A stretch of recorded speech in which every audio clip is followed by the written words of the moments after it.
Thirsty Thursday.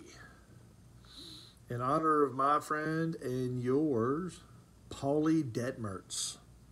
I know Paulie doesn't do much on the beer side of things anymore. What's he been doing since he's moved back to the, what do they call it, the Uper? I think he's back in Michigan.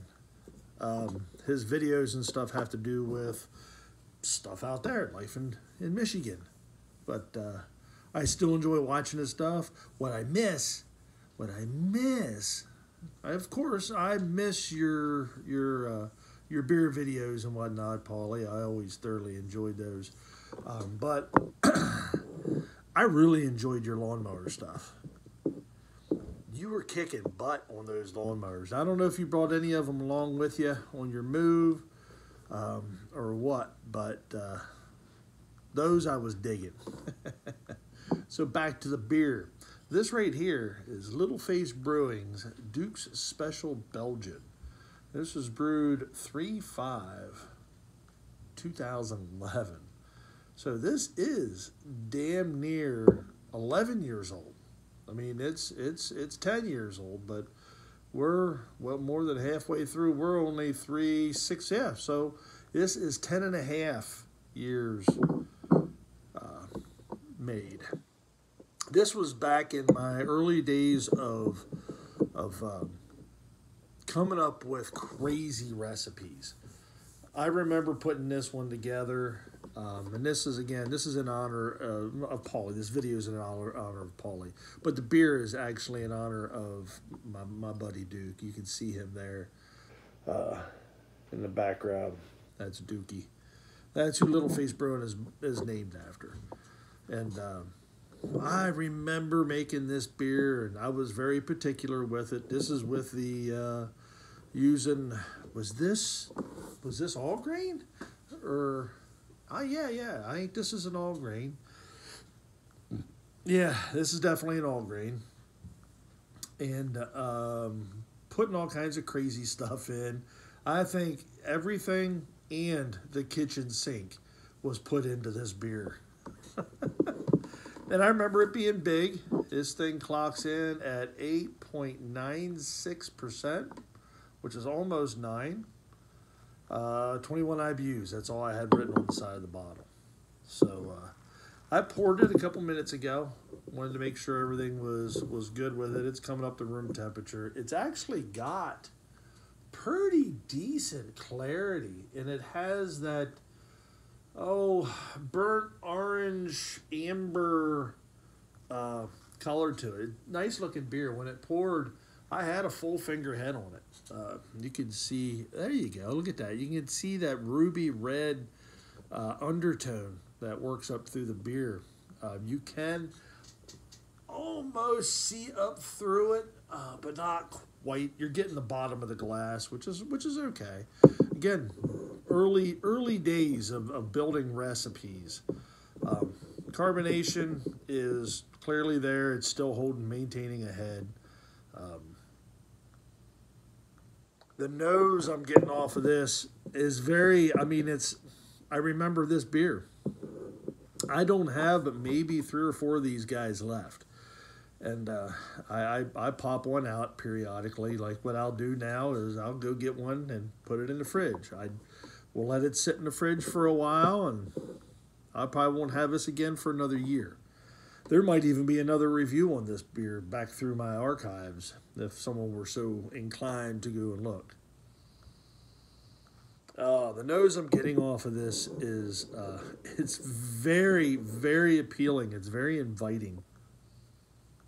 I don't get any astringency, which I'm surprised because, again, being into my early days, I was crazy brewing. I wasn't being careful at all.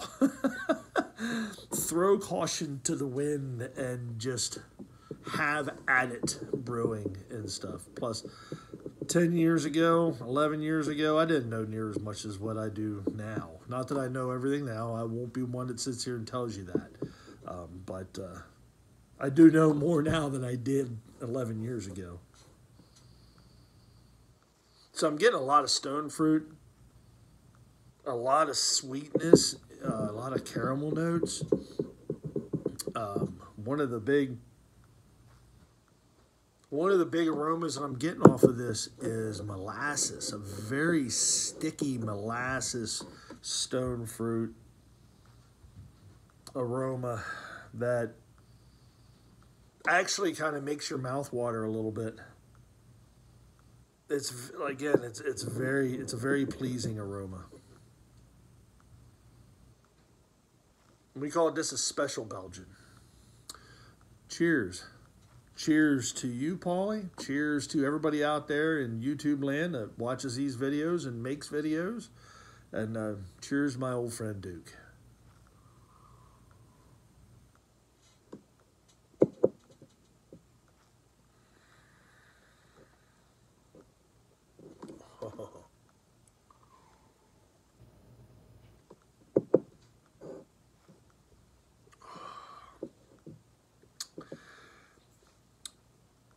You know, drinking this beer now, almost 11 years later, I don't know that I would change a single thing about this beer. So those notes that you get in the aroma carries directly into the flavor profile. It is sweet. It is inviting. There's no stringency there. I mean, I'm not getting any kind of fusel. Like, I didn't have any control over my fermentation back then. And this was brewed in March. So around here, that's pretty good brewing temperature. So my ambient down here would have been nice. It would have been right into the 70-degree range. So with that said, I'm not pulling a whole bunch of esters from the Belgian yeast.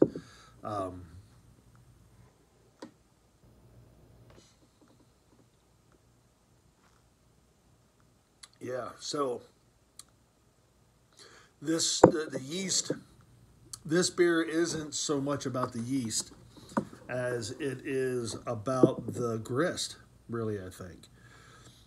It's very candy-like in the flavor, not like cloyingly candy sweet, but very candy-ish sweetness to it, and then it's got a mapley and molasses sweetness to it, and the stone fruit is just it's like plum, you know, and I love plums and nectarines, but it has that deep sweetness to it.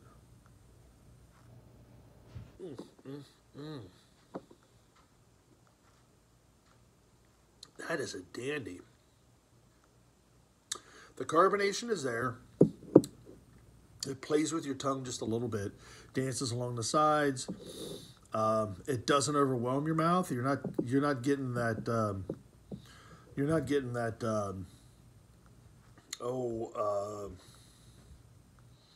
Effervescence off of it. The carbonation is there. It's not super dry, but it has a touch of dryness at the end. It is mostly sweet.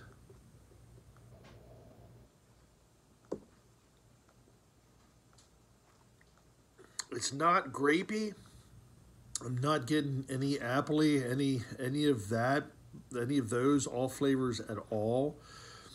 No, I'm getting no off flavors on this at all, and I'm very surprised in that. I thought that I would after all this time. I mean, it's a bottle conditioned beer, and again, I am able to just work that right up. I mean, that carbonation is super nice. The aroma sticks with the beer the whole way through. You know, I am enjoying this. You know, this is a nice beer to come home after work to. Ooh, see, carbonation is there. And I'm definitely glad that I decided to pull this out. And I'm glad that you guys stopped by and watched me take a couple sips off of Duke's Special Belgian. So I'm going to take my time and enjoy the rest of this. I'm not going to drink this down like I typically do because I want to savor it. And as I drink this, I want to go through memories. So cheers to all. This is SJ Poor Little Face Brew, and enjoy the fruits of your labor, folks. Brew beer. Brew wonderful beer. Duke's Special Belgian. Cheers.